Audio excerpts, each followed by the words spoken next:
Welcome to another episode of Listen, Learn, and Love, hosted by Richard Osler.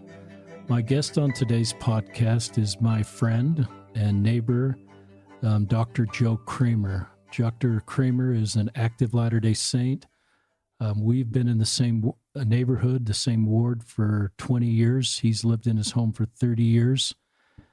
He is a doctor, pediatrician. He started his practice in roughly 1983, practiced for 35 years until 27, was the pediatrician for our children, was our go-to guy on many days when we were concerned about our child, and Joe was there. Joe has blessed our family immensely and hundreds of families. Joe is a past president of the Utah Medical Association, roughly from about 1998 to 1999. Earned his medical degree from the University of Arizona, and then did a residency at Duke in pediatrics. Joe is not going to talk too much about being a pediatrician, but that may come up, and he has obviously great insights there of 30 plus years. We're going to talk about Joe's journey with suicide. We don't talk in the medical community, and I'm not part of that community, very often about physicians that become suicidal. And Joe has been suicidal. He's been diagnosed with major depressive disorder and became pretty suicidal about 10 years ago. He's out of that space and doing better. But in some medical journals, as other physicians have talked about their own suicide, Joe has opened up with his journey as a way to lead people out of that wilderness. And he's going to read a response that he wrote about his own journey with suicide.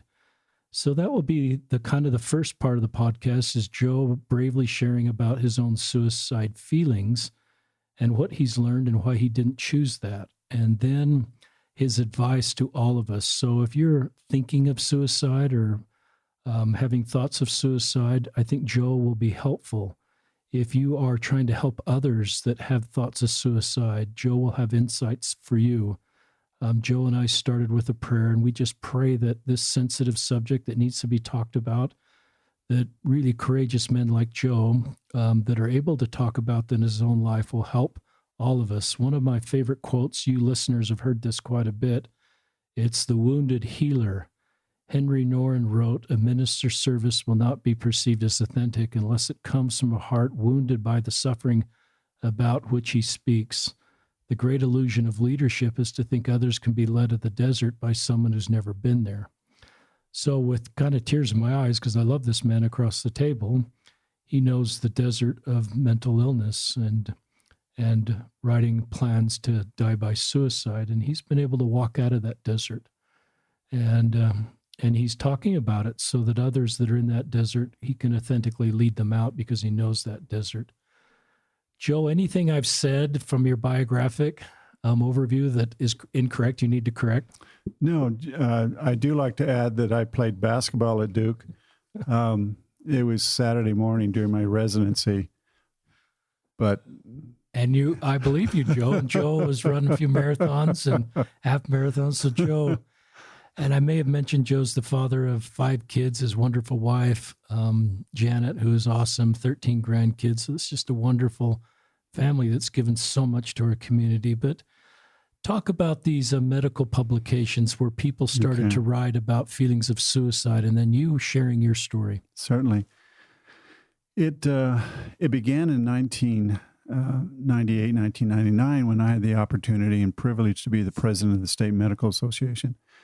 In that capacity, we were invited to write a monthly message to the troops, if you will.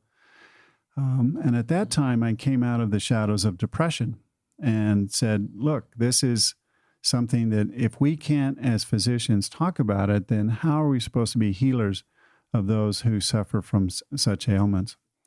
And in response to that, I received several emails from individuals who had themselves been treated or been diagnosed or had been considered with depression. And they were just grateful that now they also could come out a little bit and share their experiences with someone else who was able to do it.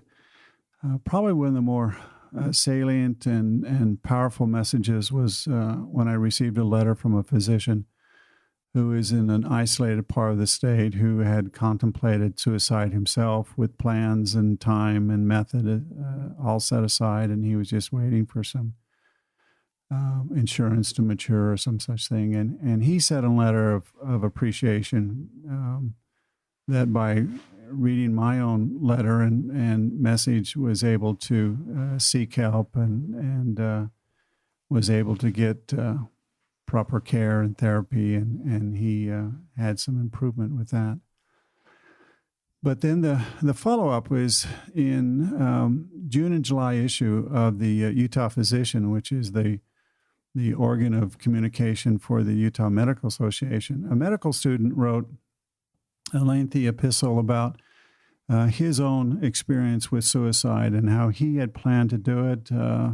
His method probably is not important, but that he had in the process discovered his illness, had sought help, and he was improving. And yet he noted at the bottom that he was not able to communicate this in public, but remained anonymous because of this. With that came the incentive for me to write an additional article as a follow-up without being anonymous. The idea being is that if people could attach a name and a person to this, then perhaps there could be some perhaps better understanding or acceptance or realization how real suicide is. And so this is the text of the article I wrote that appeared in the Utah Physician. So this is going to be your story right now. This is my story. So thank you for sharing. Again, this is addressed to the medical student. Thank you for sharing. You're brave to do so. But you're not alone. It's a similar tale with many in medicine. Years ago, as president of the Utah Medical Association, I wrote a monthly missive to the troops. In one, I fled the shadows of depression. Reasoning was to start healers to speak to one another about the ailments of the mind. In silence, we missed the opportunity to grow hearts of compassion. In those days, the profession treated the genetics and the environmental flaws of the heart, but we struggled to address the genetic and environmental flaws of the brain. Harder yet was to confront the poisons of the medical system.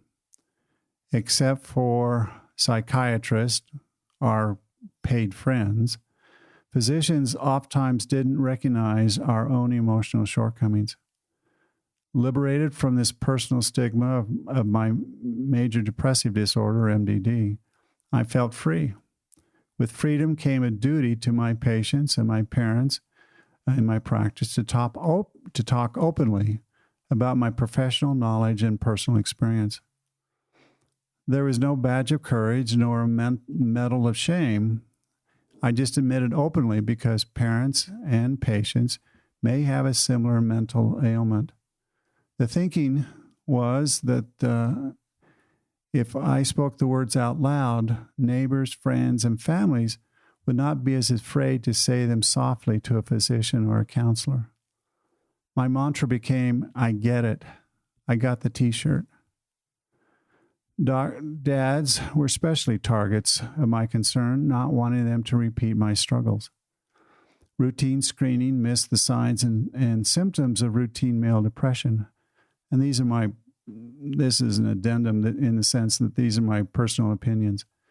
The Personal Health Questionnaire, PHQ-9, which is often used to diagnose depression, has no question on it about anger or aggression or irritability, which are common in men, and sometimes more common than the general sadness that we often speak about with female depression. Instead, with the father in the exam room describing depression to their child, they volunteered, oh, that's the way I have felt my whole life. Anger management should be depressive management. The responses to my presidential message were from physicians I knew and respected. Finally, they were able to share their own story of depression with a fellow sufferer. As I mentioned, a doc in rural Utah was all set to end his life, and he had a plan. And once he had read my published acknowledgement, he sought improvement, both in words and counseling and a pharmaceutical therapy as well. Being in such depths of misery makes one aware that suicide is easier than one had ever imagined. He was in medical school.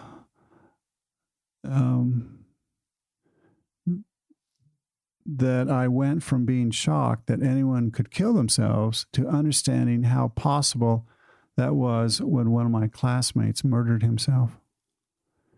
In the pits of my own diagnosis of MDD, I wanted to leave this world without bothering anybody. It is the ultimate paradox of selfishness. I knew where the medical examiner's office was, and with a large asphalt parking area. To avoid the hassle of transporting my body, that was going to be my stage. A robe, my only costume. I didn't want them to be hassled with shoes or socks. Not liking the effects of pills, a bullet to the heart seemed the easiest. I hated the thought of blowing up my brains because I had worked so hard to educate them. A tarp to collect the blood and parts figured into the plot. Carbon monoxide was less messy. However, not being much of a proceduralist, it was too do-it-yourself, DIY, requiring pipes and packing and duct tape. And besides, my hybrid car would probably turn off and go electric. I was proud of myself for being so considerate of the medical examiner, all the while being ignorant of anybody else. Crazy goes along with the diagnosis of mental depression. As for doctors, their opinions you ask 4 doctors and you get 7 opinions. Consequently, what follows may not apply to every physician, but child development therapy may describe the allure of medicine to some at the future for depression who are susceptible or have a higher risk for depression and anxiety. It is beyond the pat answers of I like science and I want to help others. Many of us have emotional needs born out of our childhood upbringing. Independent thinkers and doers like us love being called a doctor. This trait is the need to be the best, to fill in the craters of insecurity. Asking for help isn't an anthem. Everyone will know if we ask for help that we don't know what we're doing. We often have this imposter complex. This is knowing any moment, and I'm thinking of pediatrics, that some obnoxious 5-year-old kid is going to jump off the table, an exam table, after getting his kindergarten shots without a whimper, run over to the nursing station, pull back the curtain, and shout to everybody in the office, "Dr. Cramer is a fraud. He's not a wizard." And I would have to have agreed with him. To compensate, we're the boss. We don't delegate well. We avoid intimacy. It isn't the professional gap between doctor and patient. It is an emotional isolation. It is both instinctive and protective. We are alone in a crowd. We detest confrontation, often escaping. There is no problem too great from which we can't run. Marriages falter. Acting out the fully recognized elements of burnout makes everything worse. For some, money and mansions are the backfills that we use to seal the deep holes in our emotional souls. Sadly, these are inadequate plugs. Doctor burnout is the exhaustion of digging holes of self-doubt and trying to fill them in with all our medical magic. No matter how hard we work, it's not good enough.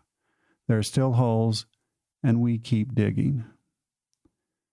Asking physicians to tell their secret stories from childhood, the narrative is often a tale of parental absence or personal isolation. There's no caring figure in our emotional recall. An example is not wanting to impose on anyone, just like we don't want to bother our own parents for their attention or affections. These feelings of isolation are to our advantage as we power through the obstacles to become a physician. We are competitive. We are self-driven. These attributes are necessary to be at the top, but only at the top does one get into the system. Further, the flip side of the depressive trait is anxiousness. We care, having compassion for our patients, but we ignore that we can care too much about our failures and our humanness. Both types of caring are upregulation of intelligence and sympathetic energy. Unfortunately, with excessive energy becomes toxic. We never get calmed. Unfortunately, suicide is an occupational hazard of medicine. And unfortunately, my new friend, with our story of self-awareness, and this time I'm talking to the medical student, that talking about self-awareness and your healing, the number will shrink. Our combined message is for anyone with a plan to get help. Talk to your fellow students. Talk to your mentors. Get a paid friend. The medical examiner asphalt parking lot with a gun to the heart is taken. The thing about depression and suicide is that it's treatable. It's not a personal failure any more than a paper cut or a stubbed toe. To you, the medical student, and your colleagues with a plan of dying, thank you for changing it into a plan of healing. It's really well written, Joe. Thank you. I think a lot of our listeners have tears in their eyes for your courage to write that and talk about your own journey. So thank you for sharing that. You're welcome. And I want to give Joe's contact information out a couple times. So if you wanted to email Joe, he'd send you a copy of that. He's glad to interact with you, especially those of you that may be suicidal. Why don't you just go ahead and give them your email address, Joe? It's J.G. Cramer with a C, C-R-A-M-E-R, M-D at yahoo.com, J.G. Cramer, M-D at yahoo.com. Talk about this.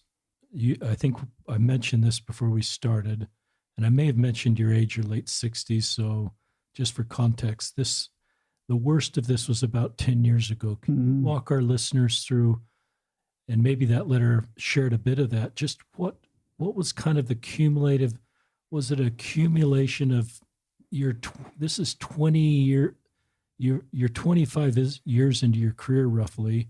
Is this a cumulative effect of 25 years, or is this a very acute 6 months where you were fine and then went to the space? You know, in looking back on it, there were times as a youth that I remember as a teenager, I'm assuming the age, is that I had seen one of these public service announcements on TV, and they had these people talking about depression. And I told my mother, that sounds like me. This is me. And she... As a teenager. And so she denied it. And I remember running outside crying that she didn't believe me. And again, that's not an accusation against my mother. It's other than she was one who was born in poverty. If anyone knows where Scipio, Utah, I don't know if I need to say anything more about that, but dirt farmers, droughts. And she was the oldest of her siblings after her sister went off to college. And so her love language became something that I didn't recognize until even last year, that she would come and work. And that became how she showed her love. But it was not hugging. She would say, even as a teenager to me, I can't tell you how much I love you. Now, I don't have that conversation with my brother because I think he was reared in a different home, in a different timing, etc. My father was ill with heart disease. It was my task to say, where's father? And that meant you go check to see if he's still alive, those sort of things. He passed away while I was on my mission in Bolivia. And so there really was not a connection there or a closure. Although I think to this audience I can share, which I typically don't do, is that the one dream I remember is it was on a Friday night, and as best I can recall, and I walked into this large warehouse. It was dark everywhere except for this one light shone from the ceiling that had the dust and various other things you see often in sunlight, or in this case in lamplight.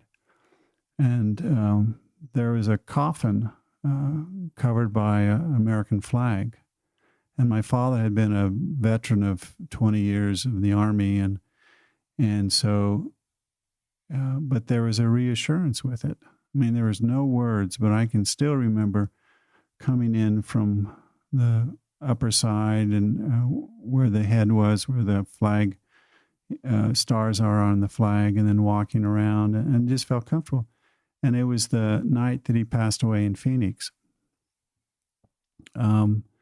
And so that's always been a message to me that I'm loved by someone.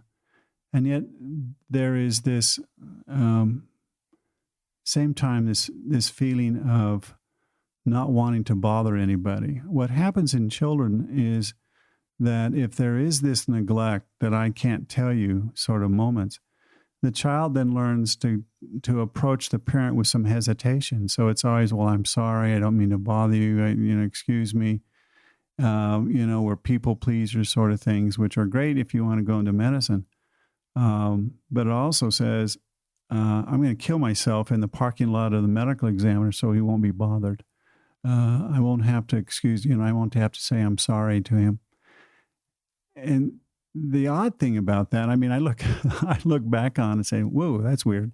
But I but I was more concerned about him than myself or my family. And it's just an odd sort of feeling.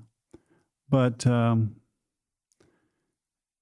so what led up to this, I think, in many ways is, and often occurs in people who have depression, that they'll go off their medicines. I had been on a variety of medicines and so forth. So I went off, and it was the worst time. I did it in around Christmas, which I don't recommend you do. And then March, which is also a bad time. Something about the equinox makes a difference. Seasonal affect disorder makes a difference as you switch to regular. If you go from daylight savings to regular, there's an increase in depression and so forth. So there's a lot of things that were going on in my life that made me more susceptible to it. Crisis at work and various other things. And so that was my escape. But the thing that stopped me was to realize that I didn't want my kids to have a father who committed suicide. I didn't want my kids to have this as a model for when they got into trouble, that's how they escaped. And so it's a realization that it's the disease that's doing the talking. We talk about self-talk, the language we say to ourselves. And there are those who, the school of thought is that the thoughts create the feelings, not the feelings create the thought. And so as you think about these things, then the body just reinforces those thoughts. And so knowing that this is the disease and it's not really me, it's not real, and that it's just simply neurons firing in my brain, gives me that reassurance that I don't have to do this. Now, people say everybody has a choice, and I believe that too. I believe that on paper, but sometimes you don't realize you have a choice. And so when we talk about agency, there's two aspects to it. One is to know you have a choice in that circumstance. And second is the choice you then make with that knowledge. And so, when we're told in holy places to awake and arise, is we need to awake to our emotional state, we need to be aware that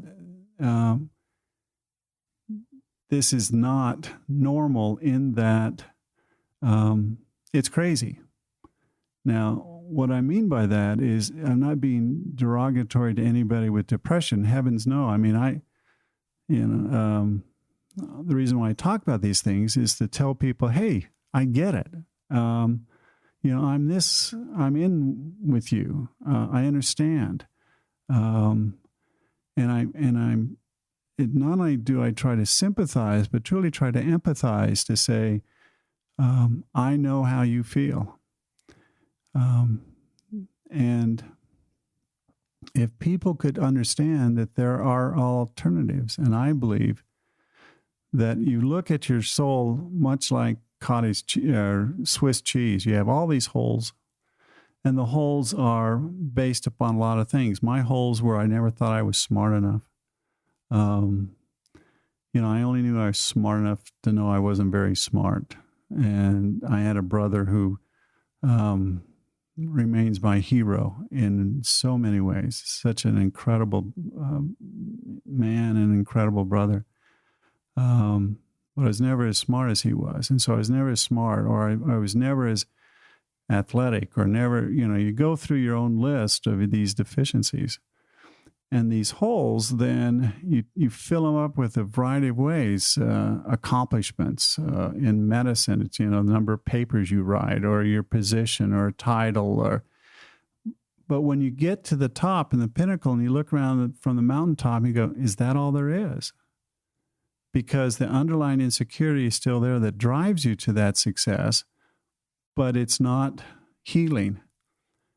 And I do believe with all my heart that it has to be a spiritual healing, that you have to fill in that gap and the gaps that we have with an understanding that there is a God that loves us, and that he is real, and then he talks to us. And in my case, he shows us dreams. And so the angels that are about us are true. I was in one of these depths of, nobody likes me, I'm going to go eat worms sort of thing. And at 10:30 at night, almost as I was saying, I have no friends, a man by the name of Danny Oswald called up 10:30 at night, said, can I come over and play ping pong? Who plays ping pong at 10:30 at night? That's cool. But he was there, and even with those memories, I have to keep coming back to them, because the other memories of I'm not smart enough, and not rich enough, and not good looking. I'm not as good looking as Dick Osler, and so this is really been the bane of my existence. As a neighbor, he's so good looking, his kids are so accomplished, his wife is so wonderful. He may say I help him, but he's fed me on so many occasions with the missionary farewells. So I think we're fair. We're even in our gifts to each other. I give you my email. I can give you my phone if that's helpful, to say, look, you're not alone. There are alternatives. There are answers. And that includes suicide, but that's the precursor, which is the major depression, or anxiety, which is now viewed pretty much as the same disorder. And, when the brethren and others say, you cannot go low enough that you can't be reached by the arm of love, I believe that. No matter how low you go, there is forgiveness, there is eternal love, there is a feeling that you have worth. And it means you have to repent sometimes. Sometimes you get in this mood because you're doing naughty things, and those things need to be stopped. And then you can be in a better position of listening, because you're not having all these other words yelled into your mouth into your ears. I am a doctor. I know the difference between ears and mouth.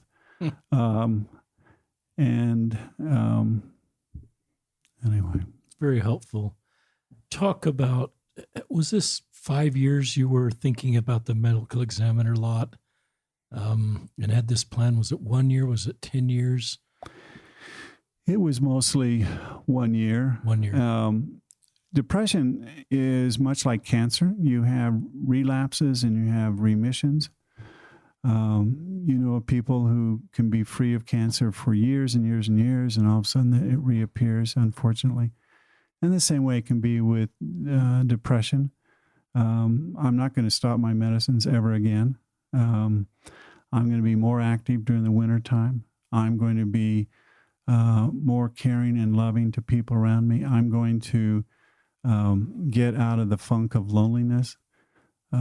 There's a book and it was on TED Talks about how loneliness is the driving force of a lot of our depression. And if we can use the tools of family and friends, quorums, classes, etc., then I think we can help break out of that isolation that often prompts one. Because you usually don't do suicide in a crowd. We hear these sick moments where someone prompts or taunts their friend or whatever to hurt themselves. But it's a decision that one individual ends up making. Did you have your diagnosis of major depressive disorder before this period of suicide, or was it after? No, it was, it had actually been, oh goodness. We arrived in the Valley in 1981 from residency, and it's one of those days, the slogan at Duke was, if you don't get your work done in 24 hours, just get up a little bit earlier. And it didn't have any restrictions. And so you would be, 170 to 80, 100 hours a week sort of thing. And so it was an insensitive surrounding. And I think medicine now has instilled these work limits, but I don't think they've instilled them with a compassion. It's like, okay, here's a law and you can't do this because you may be sleepy and fall asleep on the way home. In reality is that we want to have compassion for you students and residents, but that's another issue. But I was diagnosed in 90, I believe. I had the opportunity to be on the board of trustees of Intermountain Medical or Intermountain Healthcare for about 4 years, and about that time that it was diagnosed. But I was depressed beforehand. And again, you come back to male depression, and it is irritability, it's anger, and you definitely blame others. With these holes in our souls, it's hard to accept the fact that it's our fault. There's a weakness and an insecurity that propagates this whole idea of depression and anxiety. And so I was blaming my spouse and various other things for the issues, and it wasn't her at all. So as I sought treatment, I know the first day I went to the therapist, it was an embarrassing moment. It was, here was this failure. Here was this guy that couldn't get his act together. Here's his brother, so successful. And, I was a nobody kind of thing. And then once the medicine kicked in and the conversations became helpful, you began to realize, no, I was the healthy one. I was the one that was seeking help, and I was getting better. It's those ones that continue to deny it that you worry about, that they don't realize that there is a help out there. And with males, particularly because anger and irritability is often a feature of it, it's almost empowering. And so you don't feel this weakness and inadequacy as much as you're just dang mad, and the adrenaline just makes you that much more powerful,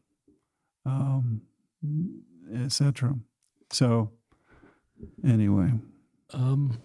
It's interesting. A couple things as you're sharing your story, Joe, is the loneliness you feel, because I think all of us around you, if I worked in your office and you talk about you're not physically lonely in the sense there's people, you're serving patients, but you're the loneliness of not being able to talk about how you feel and have sort of people in your foxhole or safe places to process where you are, and being the doc and the really you kind of put yourself on a lower pedestal than I would ever put you, and I think everybody else would, because you're a physician, you're top-notch pediatric physician in the Valley, and as many other families that I know, we're so glad to have you as their physician.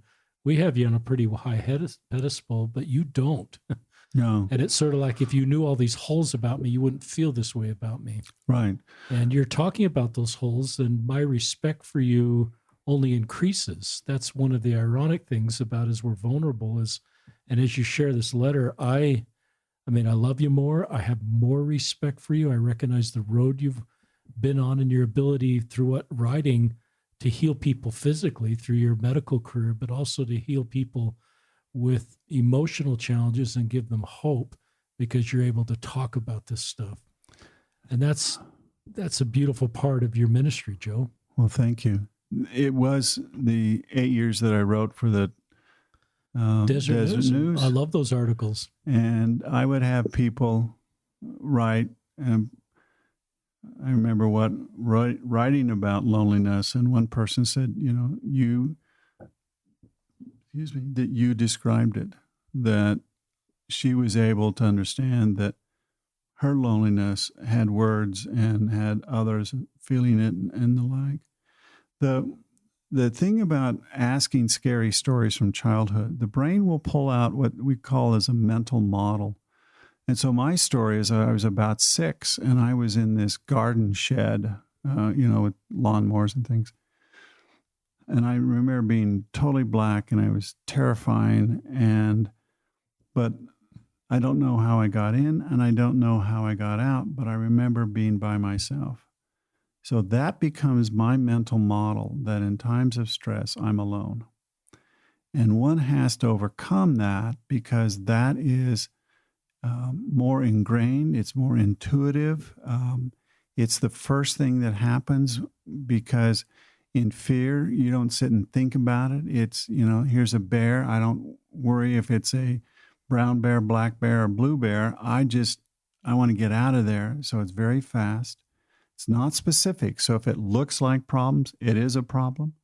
And again, you have this fleeing and freezing. And so I would often freeze or flee. And so when we would have a conversation or some task that my wife would want me to do, I would often back away and say, okay, I'll do that tomorrow. Which really meant that I probably won't do it at all. But there's that escape mechanism, and suicide is the ultimate escape. And again, remember that it's brain cells firing, and it's not you. It's not the spirit. It is not the soul, which is the spirit and body. It is simply the body misfiring. And it's not real. It seems real. It feels real, but it's not. And having that conversation with yourself to say, the thoughts create the feelings that need to change the thoughts. And you are supplied with new thoughts as you read healthy literature, as you listen to healthy music, scriptures. That fills your vocabulary and your lexicon with new words that will supplant the words that you often say to yourself that are more self-critical.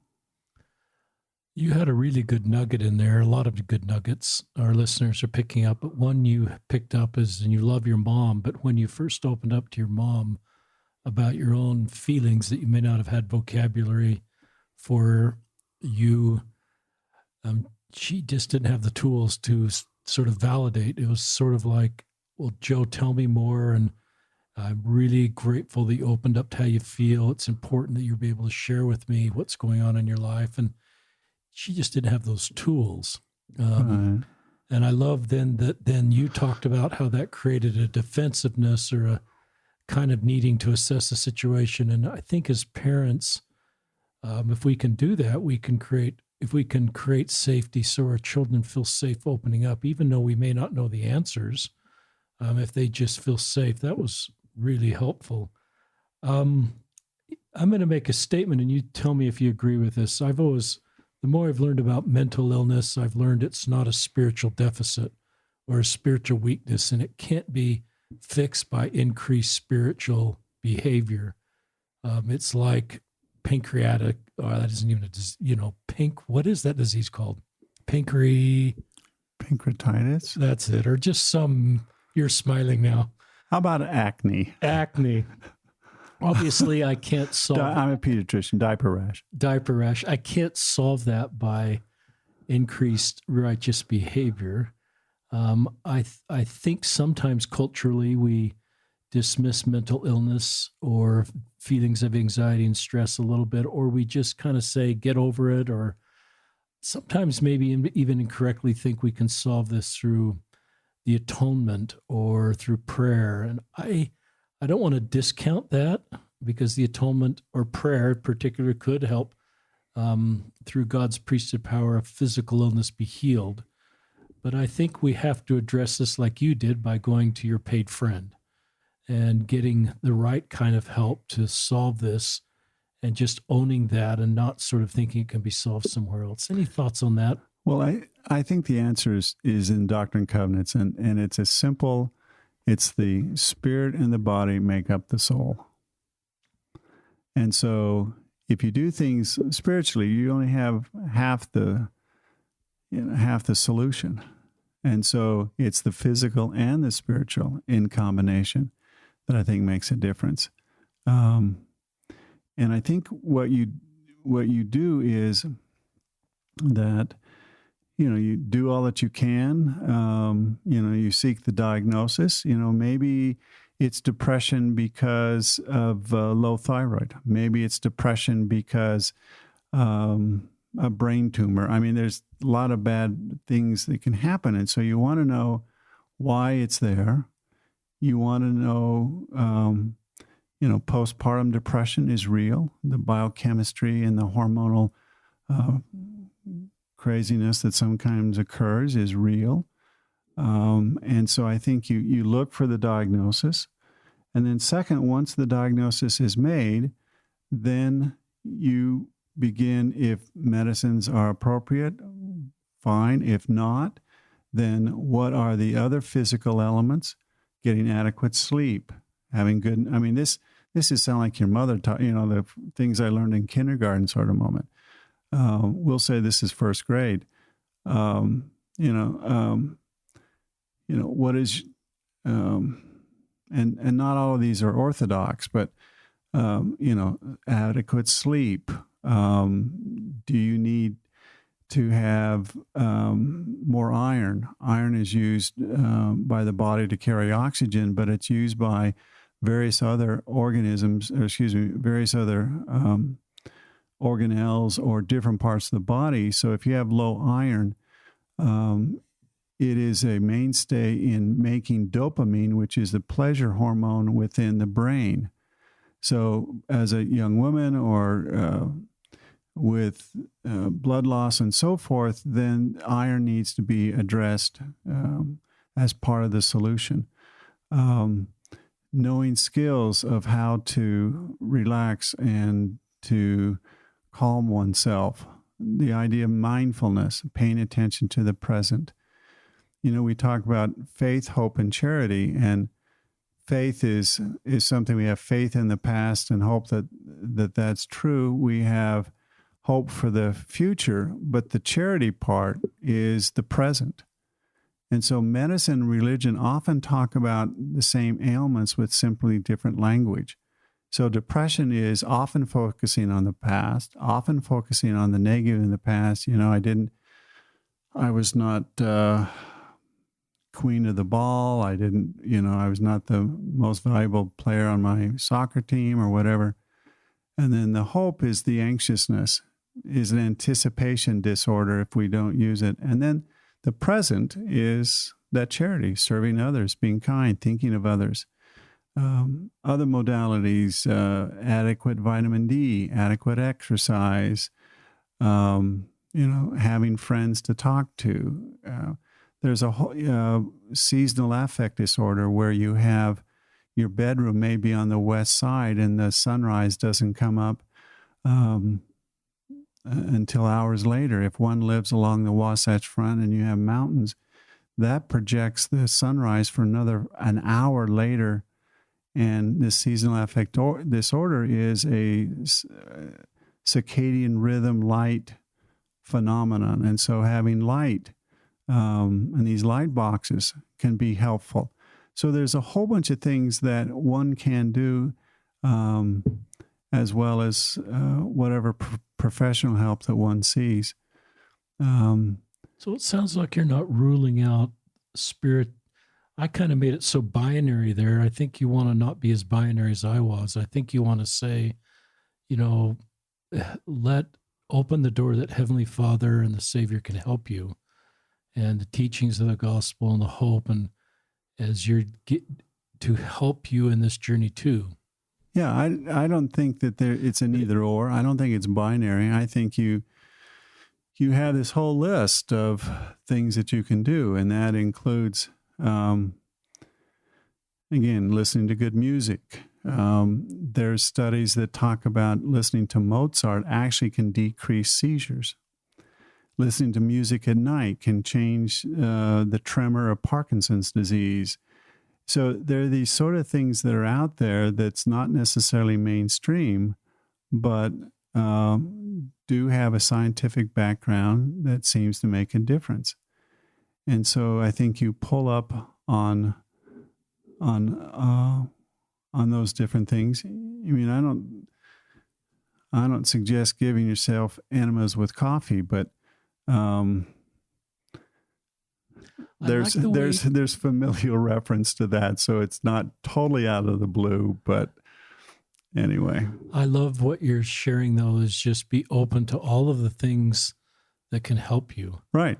And some may be things that you haven't considered exploring, and maybe that's also where prayer and Heavenly Father will help you to lead you to things like Mozart as an example that could actually, or the right therapist, or a better combination of drugs through your efforts through prayer to bring better decisions in your life so you can heal. Because I think we all agree that Heavenly Father wants us to heal.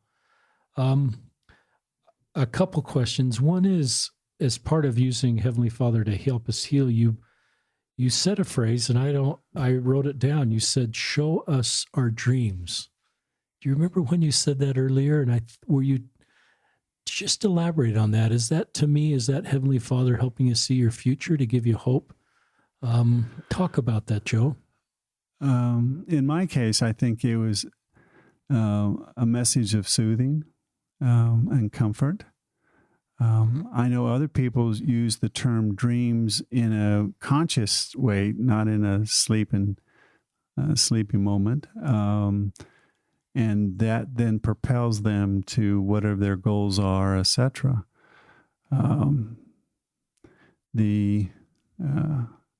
You see it and then you visualize it and then you do it, sort of concept, the dreams can be done in that way. I mean, they can establish a goal and then an action so the concept is you work backwards.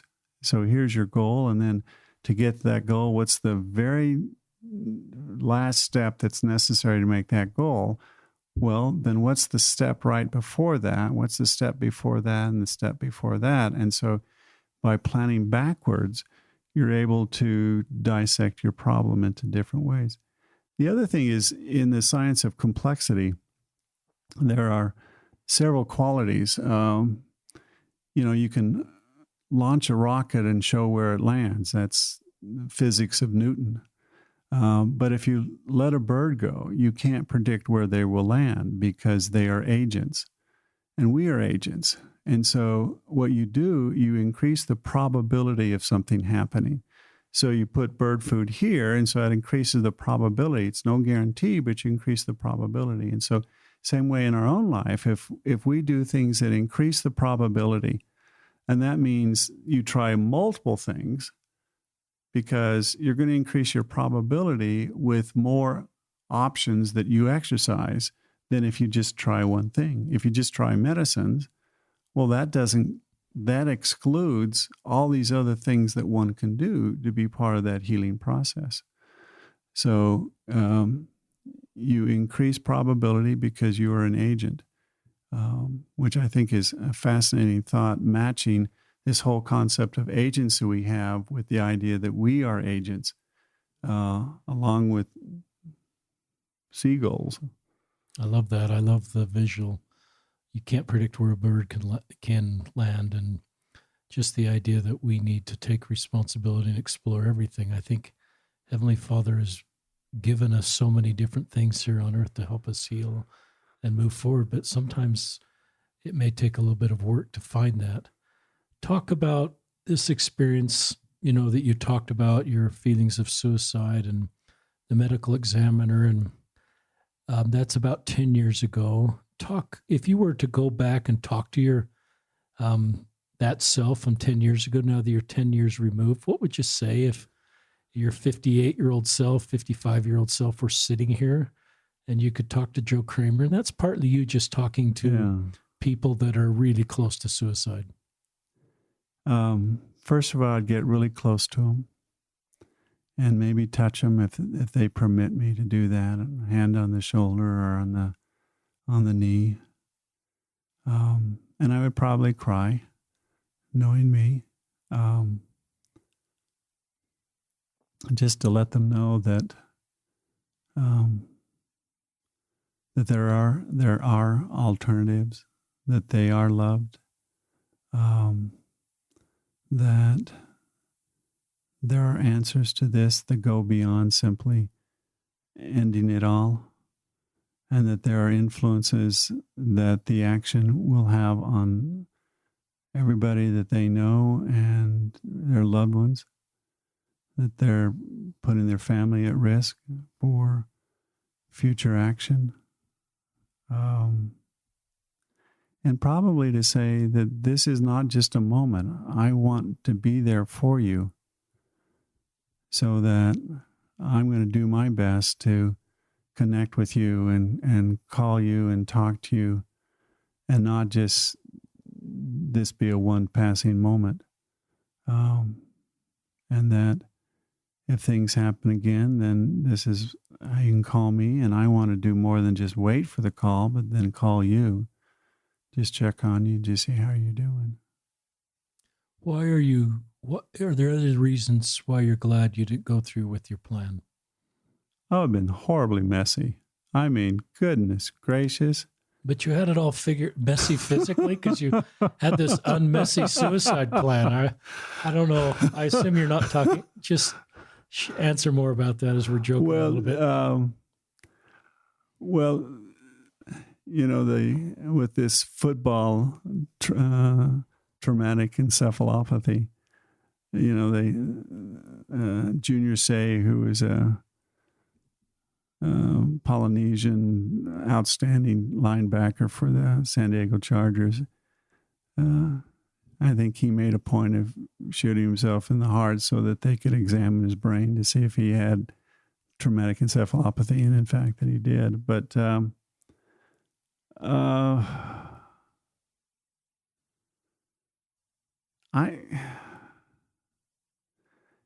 part of it is you thinking more of others, instead of worrying about the medical examiner, just worry about the impact you'd have on your family. And again, it was interesting. The loyalty was to this unknown individual, although I think I knew who was the examiner at the time. And yet I was totally oblivious to people that I did know, and who did love me. But I was more worried about him than I was what my brother and sister-in-law and family would think. But and ultimately is I didn't want to be the model for my family. I didn't want that to be ever thought of as an option for my kids or my grandkids. That there were answers. It was interesting. My paid friend is a friend, but my insurance pays him. And we spent time. Well, first of all, our therapeutic sessions are talking about the current political setting, which we share a common feeling that, let's just say we pray for America. Anyway, and then we talked about his suicide ideations and how he was all ready to do it, but then he came home and there was his family. And he couldn't do it, knowing his family was there. And so it's that isolation, that loneliness that needs to be overcome. I have had a little bit of suicide training, and one of the elements of that is to ask people if they have a plan. I've learned that talking about all this doesn't increase. Yeah. But I've learned to ask people if they have a plan. I've learned to have them tell me that plan. And I've learned that articulating a plan doesn't increase the likelihood they'll do it. But then I've learned to ask them, tell me what happens after the plan. Yeah. And have them go through if they can do it themselves without me leading it, talk about who gets notified and how does that make them feel and how does that all work? And there may be some people in a short term they want to hurt, and it may be out of a short term desire to hurt somebody or to have them kind of wake up to your plight. Uh-huh. But I think that what you did is you went past your suicide. Mm-hmm. Oh yeah.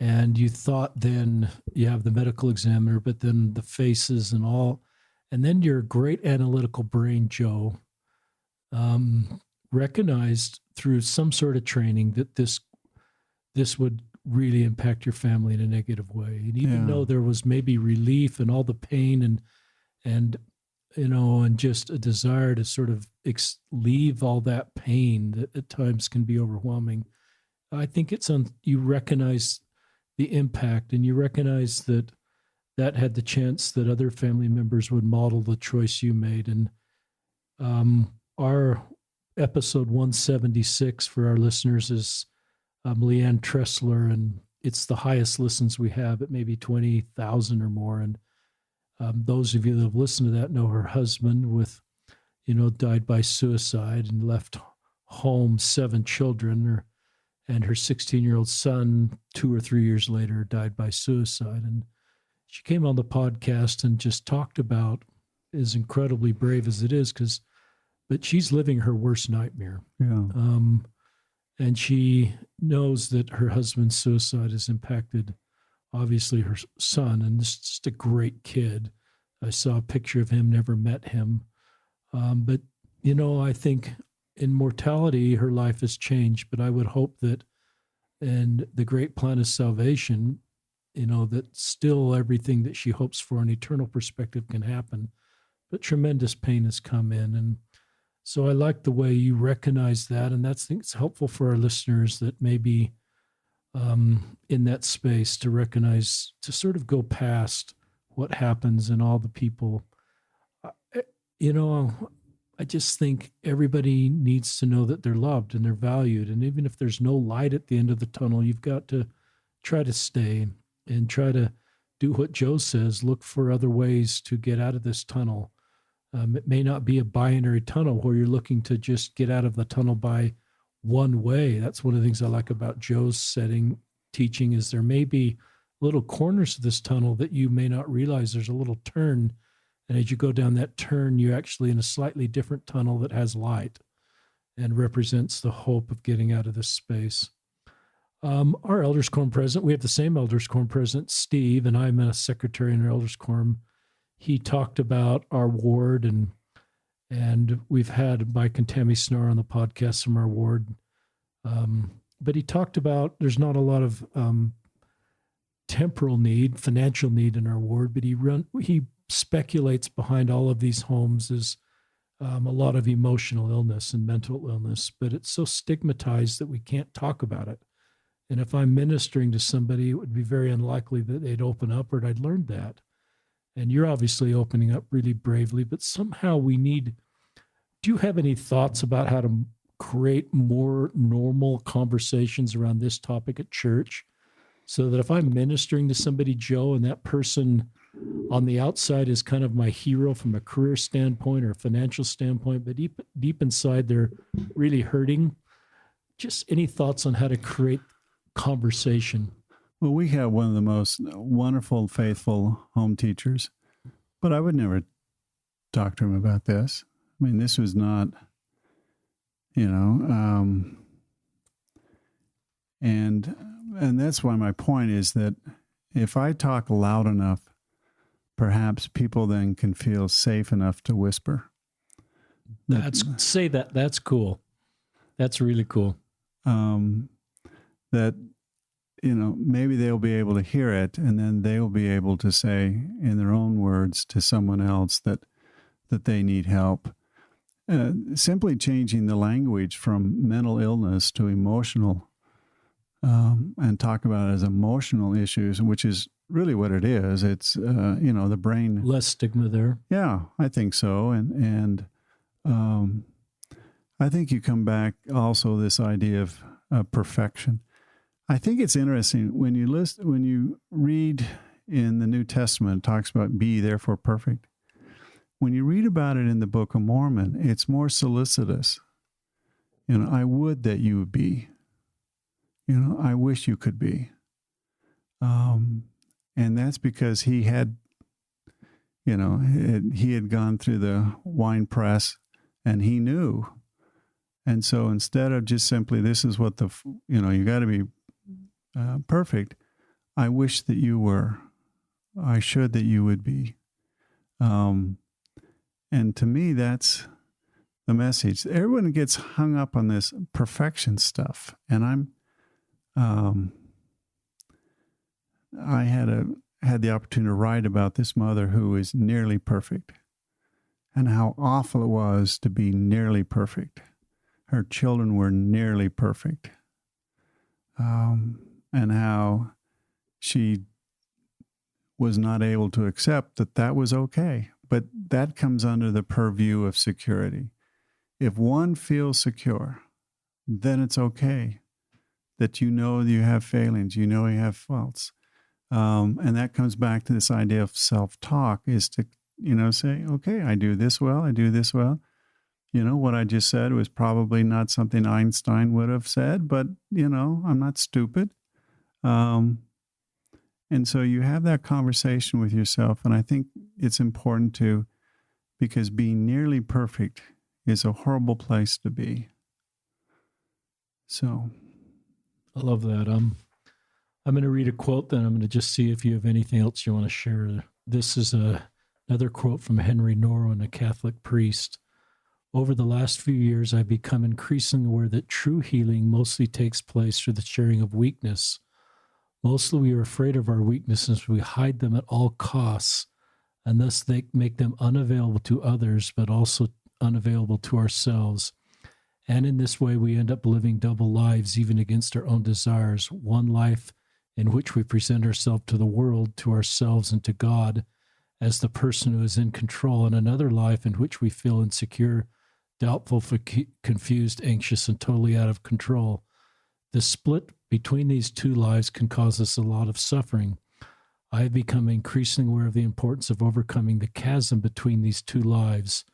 It is amazing in my own life that true friendship and community became possible to the degree I was able to share my weaknesses with others, just like Joe is doing. And I don't consider what Joe said as a weakness, by the way. I continue with this quote. Often I become aware of the fact that in the sharing of my weaknesses with others, the real depths of my human brokenness and weakness and sinful start to reveal themselves to me, not as a source of despair, but as a source of hope. As long as I try to convince myself or others of my independence, A lot of energy is invested in building up my own false self. But once I am able to truly confess my profound dependence on others and on God, I can come in touch with my true self and real community can develop. So we'll just leave it back to you for any last comments for our listeners, Joe. Well, a couple of things, if I may. One is that we have often in this language to ourselves, the self-talk, we have what are called ANTs, automatic negative thoughts. And they are protective words, but they are not true. And therefore, to have an antidote to each one of these negative thoughts, which may be that we maximize the problem bigger than it is, we minimize our skills and potential, we think everything is about me, we become mean, and using alliteration of M here, we become mystic. We think we know what the future is. We're mind readers. We know that they don't like us because we can read their minds. And all of that's not true. And so to have an antidote in place when we hear these words can be helpful so that you don't have to sit and think about it, but you're able to rid yourself of those doubts and questions. The last thing is I've discovered joy. And I don't think I have been as happy or as joyous in my life as I am now. And discovering that joy, there's, the story of Adam without the knowledge is you have to have misery. They couldn't have joy because they knew no misery. And so knowing the misery that I've been through and others that I talk to, et cetera, as a physician, has provided this avenue of joy. And it is beautiful. And I thank Dick and all those others who in my life have provided that joy. So thank you. Thank you, Joe. And we didn't get to this, but Joe continues in retirement. He's a part-time doctor, leaves the state of Utah for weeks at a time and goes serves in rural communities where there's less physicians. But Joe, this is a podcast on hope. So thank you for creating hope for our listeners and better tools for all of us to come together and help each other. And on behalf of our listeners, Joe Cramer, will you say your email one more time and then we'll sign off? And let me give you my cell phone. It's 801-414-9158. Thank you, Joe, for sharing that. And this is Richard Ostler, host of Listen, Learn, and Love, signing off. And thank you, our listeners, for joining us and sharing the podcast and leaving reviews.